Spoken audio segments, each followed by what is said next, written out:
What's good, YouTube? It's your boy Back to Ball and Will, and I'm coming to you guys today with another lit reaction video, bro. So in this reaction video today, man, we're about to react to top 10 record labels that flopped.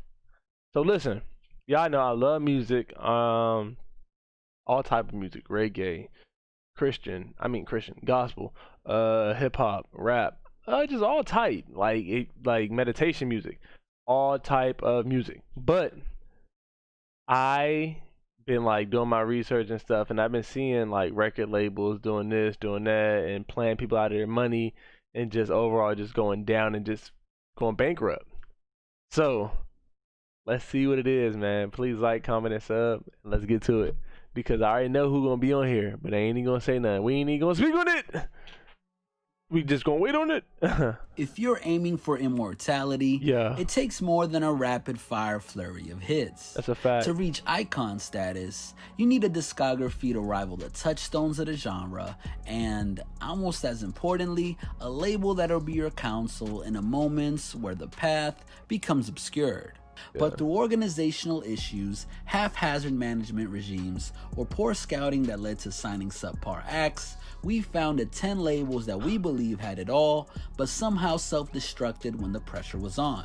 At number 10, we got No Limit Records. What? For a brief moment in time, New Orleans played host to a colossal force in hip-hop. Owned by Percy Master P. Miller, No Limit began as a humble record store in Richmond, California, but morphed into the market leader in grimy southern sounds. Rising to fame in the mid-1990s, courtesy of P's platinum-selling albums Ice Cream Man and Ghetto D, as well as breakout star Mystikal, their lucrative distribution deal with Priority Records afforded them the right to release what they want when they wanted. Building off their military-inspired image, Ain't gonna hold y'all, chat. I seen the No Limit Chronicles. That guy, bro, Master P, mastermind, bro. Like, respect to him, bro. Like, he went to get it, bro. It wasn't just no like handout. He did his research. He did everything. Like, he went to go get it. This is like every rapper's dream to do. A rapper, a basketball player, not to mention a movie actor, have his own record label. Like, bro, these are what rappers want to do. just to throw it out there. I ain't even like, trying to be like on no wave or nothing, bro. I'm just letting y'all know, just like to throw that out there. The No Limit soldiers made the whole world say, to the Nah, point that they nah. even had their own wrestling stable Own wrestling state. Come on, bro. Come on, bro. in the WCW. But in the end, the No Limit boom turned out to be a case of too much of a good thing. Hell-bent on flooding the market with upwards of 20 album releases in 1998 alone. Bro, the problem just was grinding. 20 album releases in 1 year. that the quality Like, varied widely. While they made some landmark signings such as Snoop Dogg, their vetting process seemed to falter when it came to nurturing talent. Admirable as it is to hold your family down, artists such as the beat-dodging Blueface precursor Silk the Shocker and Magic could only have commercial appeal for so long. Reportedly going from an estimated $361 million in holdings to filing for bankruptcy just 1 year on in 2003, No Limit is fondly remembered by those who remember their peak. At number 9, we got Grand Hustle. Headed up by none other than T.I., it seemed as I remember Grand Hustle. though Grand Hustle could have had all the attributes to be the South's next great label. They had a lot of people too. But rather than ascend to the heights of Jay Prince's Rap-A-Lot or 90s era LaFace, their legacy is distinctly undefined. Try as they might, the careers of early signees such as PSC, Governor, and Big Country King didn't go off as planned, while the stratospheric rise of B.O.B. on The Adventures of Bobby Ray suggested that perhaps the self-proclaimed King of the South had a knack for this. Tarred by a publishing deal with Iggy Azalea that Tip calls the tarnish of my legacy as a music executive, and a smattering of 2017 signees such as Tokyo Jets, Ra Ra, Young Book, Trans Lee, and London J that haven't exactly hit the ground running, this has left both an aging T.I. and Astroworld's ruler Travis Scott, whom they co-promoted with Epic Records, pulling way more than their fair share of the weight. That's low key facts, bro. Cause I knew Travis was like a part of it somewhat, and because I think like not actually. So y'all know like my outro, the Travis Scott song, right? At one point, I think I did the song for too long, and like it got copyrighted, and I was like, I said, how did it get copyrighted? And it said from Grand Hustle, and I was like, oh crap! So I trimmed that out, and then I keep doing it and still not getting copyrighted. I'm snitching on myself, but you know I'm little overall, but eventually I'll get up there, man. You feel me? I'm gonna get up there. 2 mil, we on the way. At number 8, we got 300 Entertainment. Rihanna. Formed by a crack team of polarizing music industry vets such as Lyor Cohen and Kevin Liles, 300 deemed themselves to be the new independents and valued creative freedom like none other. That's a fact. But in practice, the idealistic label has routinely mishandled their signees, leading many to jump ship while others have been sapped them of any commercial upside they once had, leaving Fetty Wap, Famous Dex. Bro, Fetty Wap goes crazy, bro. Like he is an amazing artist, bro. Like for real, for real. Chat, y'all got to hear Why You Mad by him and Shy Glizzy. Famous Dex, baby girl, what you doing? You know what I mean? And other one-time prospects as rudderless ships. Their deal with the Migos and Quality Control was soon left in tatters after QC's P described being shackled by their rigid business model. Left with 2 big hitters in Young Thug and Megan Thee Stallion, these two continue to overcome the odds at 300 rather than being the byproduct then of this apparent hit factory. At number 7, we got Murder Inc. Murder Inc. with Ja Rule. Get your mind back to the late 90s to early 2000s. Yeah. Swaggering out of Hollis, Queens with a gruff voice that acts as the perfect counterpart to the elegance of the era's R&B starlets, Ja Rule, under the guidance of former Def Jam A&R Irv Gotti, has temporarily made the mainstream airwave into his personal playground. I remember when 50 Cent paid for like all Ja Rule tickets. He was the only one in the stands. It was so funny, bro. Like, wow. Racking up hit after hit, it was at this fleeting period of time where Irv's Murder Inc. shone brighter than any other territory in hip-hop. Finding just as profitable an artist in Ashanti, it seemed as though the Inc. were on course for Hall of Fame careers. Until, in the blink of an eye, they were catapulted into a world of despair.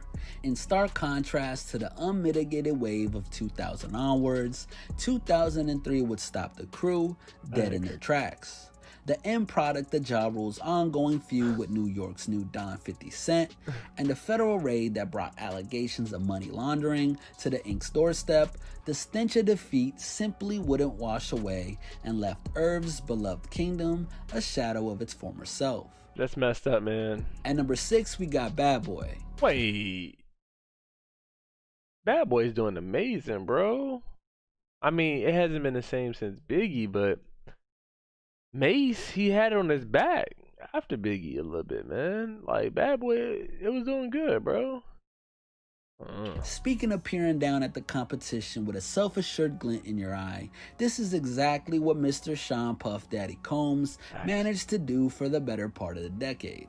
The focal point of the East Coast during its feud with the West, Bad Boy came roaring out the gate with the Notorious B.I.G.'s seminal debut, Ready to Die, and refused to let up. No kizzy, chat. No kizzy. Although their flagship star tragically passed, Diddy's transition into artistry and the rampant success of Mace ensured that the label might as well have hung a platinum certificate from the top of their offices. The kingpins of the shiny suit era, records from 112 and debuts from Shine and Black Rob kept the plaques rolling in. But there was a sense that something had changed, particularly after Mace abruptly left to become a pastor. Bro, why they do Mace like that, bro? With like the forehead, bro. Like y'all, who took that picture, bro? Y'all gotta chill, man. Like,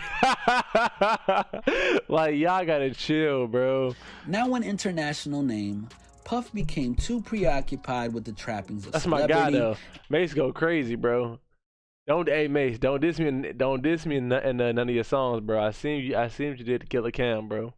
I don't want no type of smoke, bro. And consolidated much of Bad Boy's efforts into the overblown MTV reality show Making the Band. Yeah. Save for Danity Kane, the show didn't bolster their resume, and while they may have Janelle Monáe, MGK, and French Montana on their roster, Bad Boy is a depleted force. At number 5, we got Ruthless Records. Oh, when Ruthless. NWA's debut album arrived, it's no exaggeration to say that the hip-hop world turned on its axis. Propelled forward by the chaotic strains of Straight Outta Compton, Dre, Cube, Easy, Run, and Yella suddenly made everything else seem outdated.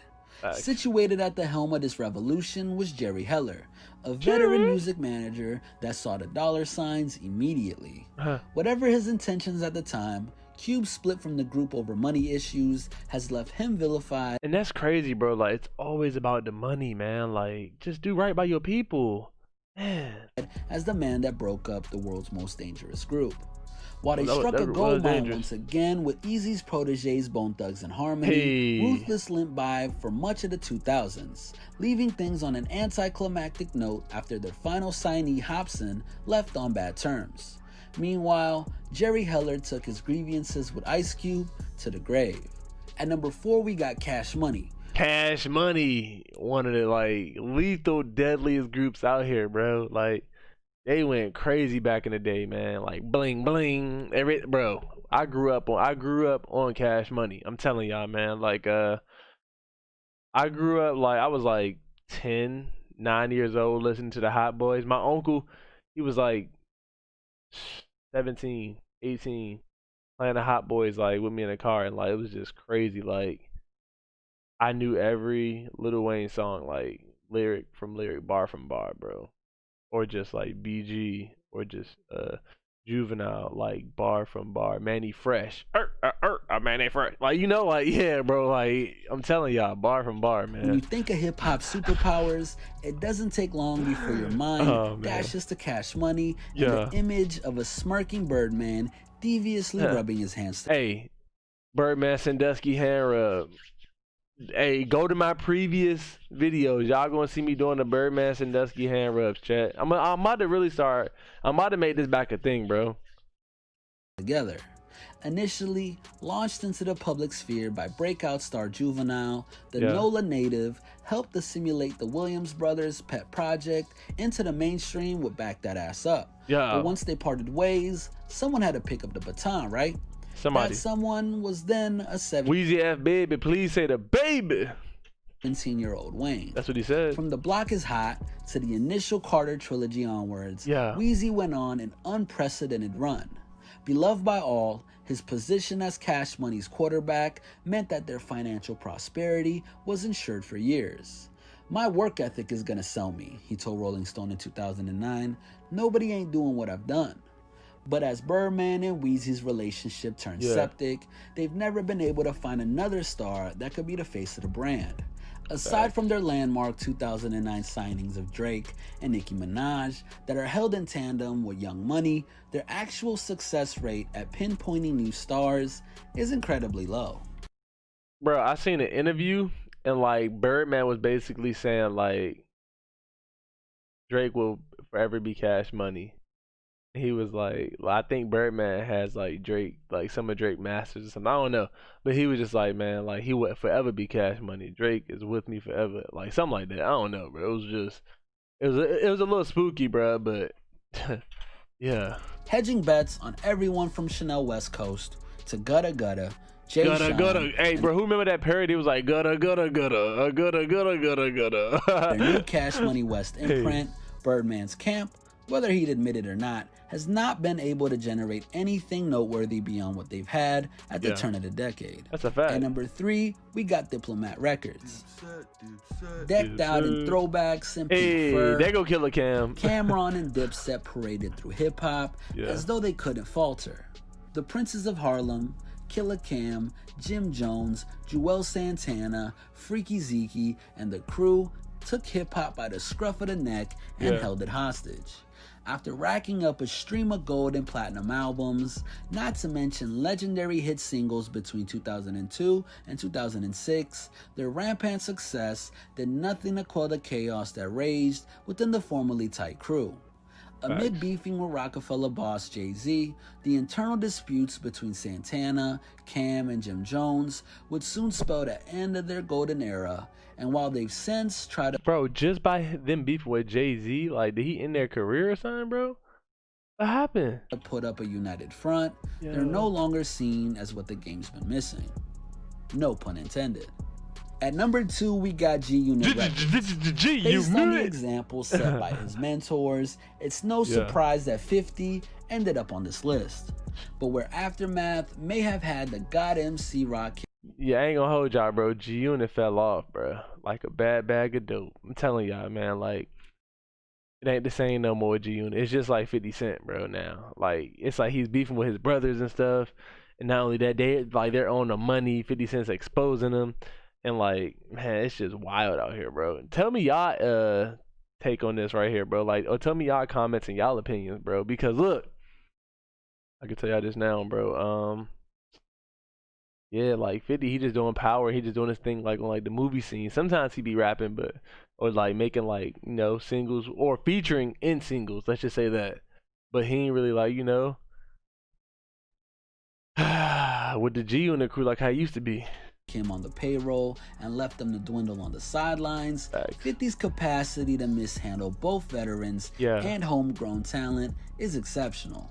Fact, bro. Spearheaded by 50 Cent and Sha Money XL, G-Unit Records couldn't put a foot wrong from their 2003 inception to around 2006 or so. Let's not forget, this time period gave G-Unit's eternal weak link Tony Yayo a platinum album with Thoughts of a Predator. Why they say turn a weak link?